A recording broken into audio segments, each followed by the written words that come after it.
The tap water had never felt so pure sliding down my throat. I stood at the kitchen sink, watching the black coffee grounds spiral away into the pipe, when my phone buzzed sharply on the counter. 10:17 p.m. on a quiet Sunday night. The caller ID showed my daughter's name glowing in the dark. I picked up, ready for the familiar tired update about dorm food and deadlines. Instead, all I heard was ragged breathing, quick, desperate, like someone drowning in air. "Daddy?"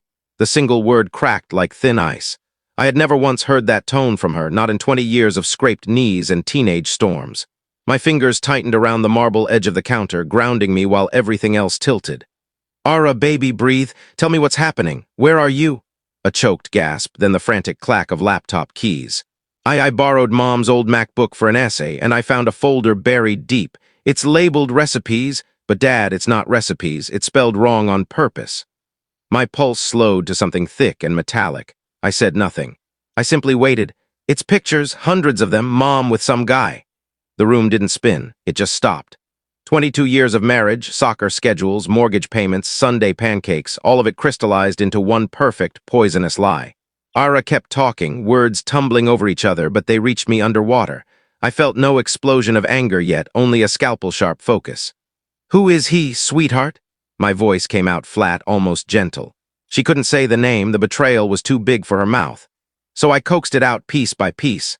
The watch, the receding hairline, the particular crooked grin in the photos. Every detail landed like a hammer on glass, and the glass finally shattered. I knew that watch. I knew that grin. Robert, my biggest client, the man who barbecued in our backyard while our kids chased each other through the sprinkler. My closest friend for 15 years. The betrayal wasn't just personal. It was architectural, a cathedral of deceit built right under the roof I paid for.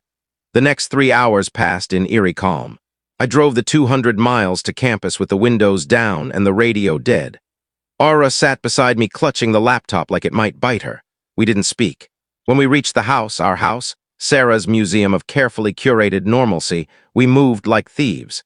She was supposedly away at a 3-day conference in Denver. Another lie, perfectly typed and emoji-capped.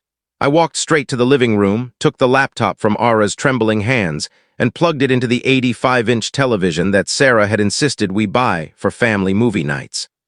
I scrolled once, twice, then stopped on the perfect image.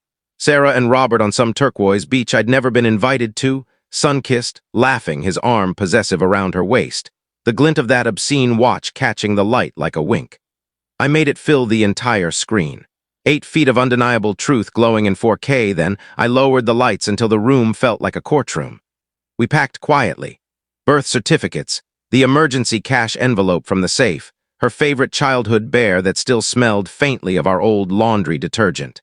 I slipped off my wedding band, set it beside a freshly printed statement showing our joint account now sitting at exactly $11.47, drained 4 days earlier during a fake financial review with our advisor.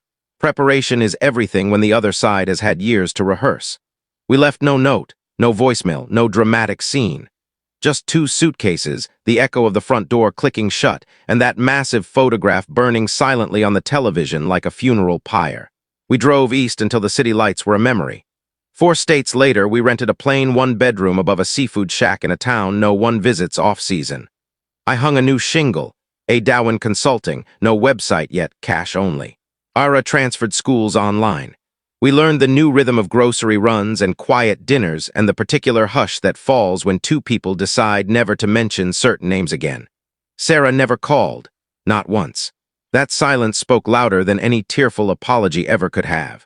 She had stepped cleanly into the life she actually wanted and simply closed the door on the one she'd pretended to love.